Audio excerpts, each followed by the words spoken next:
வணக்கம். நம்ம எல்லாருக்குமே தெரியும் படிப்புங்கிறது எவ்வளவு முக்கியமான ஒண்ணுன்னு. ஆனா அதுக்கான புத்தகங்கள், மெட்டீரியல்ஸ்லாம் சில சமயம் நம்ம பட்ஜெட்டே காலி பண்ணிடும் இல்லையா?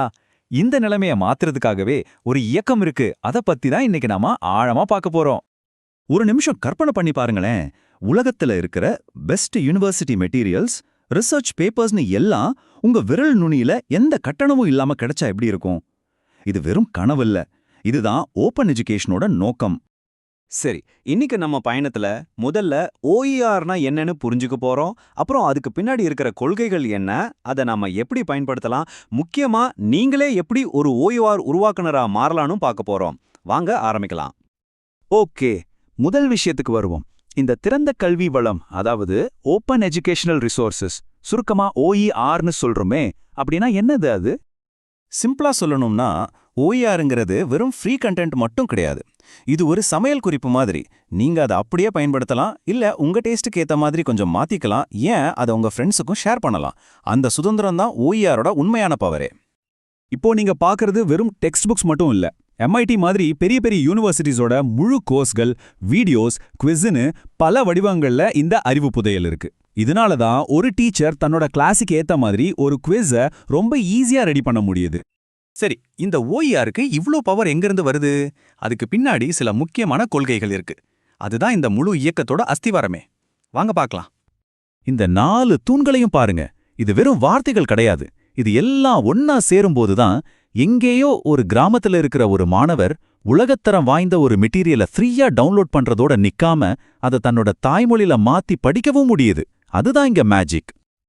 ஓகே, தியரியெல்லாம் போதும். இந்த அறிவு புதையலை நாம எப்படி தேடி கண்டுபிடிக்கிறது, எப்படி பயன்படுத்துறது, வாங்க ஸ்டெப் பை ஸ்டெப்பா பார்க்கலாம். இந்த வழிமுறைகள்ல 4வதா இருக்கிற உரிமைத்தை சரிபார்த்தல் ரொம்ப ரொம்ப முக்கியம். ஏன்னா கிரியேட்டிவ் காமன்ஸ் மாதிரி லைசன்ஸ்கள் தான் நீங்க அந்த மெட்டீரியலை என்ன செய்யலாம், என்ன செய்யக்கூடாதுன்னு தெளிவா சொல்லும். அதை சரியா செக் பண்ணிட்டாலே அப்புறமா வர்ற எந்த சட்ட சிக்கலையும் நம்ம ஈஸியா தவிர்க்கலாம். சரி, எங்க இருந்து தேட ஆரம்பிக்கிறதுன்னு ஒரு கேள்வி வரும்ல. ஸ்கூல் ஸ்டூடெண்ட்ஸா இருந்தா கான் அகாடமி, காலேஜ் லெவலுக்குன்னா MIT ஓப்பன் கோர்ஸ்வேர், இதெல்லாம் ஒரு நல்ல ஸ்டார்டிங் பாயிண்ட். இது மாதிரி இன்னும் நிறைய பிளாட்ஃபார்ம்ஸ் இருக்கு. OERோட உண்மையான அழகே என்னன்னா, அது ஒரு டூவே ரோடு. நம்ம அறிவை எடுத்துக்கிறது மட்டும் இல்ல, நம்ம கிட்ட இருக்கிற அறிவையும் மத்தவங்களுக்கும் கொடுக்கலாம். ஒரு கன்சியூமரா இருந்து எப்படி ஒரு கான்ட்ரிபியூட்டரா மாறுறதுன்னு இப்ப பார்க்கலாம். நீங்களே ஒரு OER உருவாக்குறதுனா உங்க அறிவை இந்த உலகத்தோட பகிர்ந்துக்கிறீங்கன்னு அர்த்தம். நீங்க உருவாக்குற ஒரு சின்ன வீடியோ லெக்சர் உலகின் ஏதோ ஒரு மூலையில இருக்கிற ஒரு ஸ்டூடெண்ட்டுக்கு மிகப்பெரிய உதவியா இருக்கலாம் இல்லையா? ஒரு நல்ல விஷயத்த செஞ்சுட்டு அதை உங்க கம்ப்யூட்டர்ல மட்டும் வச்சுக்காதீங்க. OER காமன்ஸ் மாதிரி தளங்கள்ல ஷேர் பண்ணுங்க. அப்போதான் உங்க உழைப்பு இந்த குளோபல் நாலேஜ் கம்யூனிட்டியோட ஒரு பகுதியா மாறும். இப்படி ஒவ்வொருத்தரும் பங்களிக்கும் போது அது வெறும் தனிப்பட்ட விஷயமா இல்லாம கல்வியோட எதிர்காலத்தையே மாற்ற ஒரு பெரிய சக்தியா மாறுது. வாங்க இந்த பகிரப்பட்ட கற்றல் நம்மள எங்க கூட்டிட்டு போகுதுன்னு பார்க்கலாம். இந்த மேற்கோள் சொல்ற மாதிரி OERங்கிறது ஒரு தடவை செஞ்சு முடிக்கிற வேலை கிடையாது. இது ஒரு தொடர் பயணம். ஒருத்தர் ஒரு மெட்டீரியலை உருவாக்குறார், இன்னொருத்தர் அதை இன்னும் பெட்டராக்குறார். இது இப்படி வளர்ந்துகிட்டே போற ஒரு அறிவுச் சங்கிலி மாதிரி.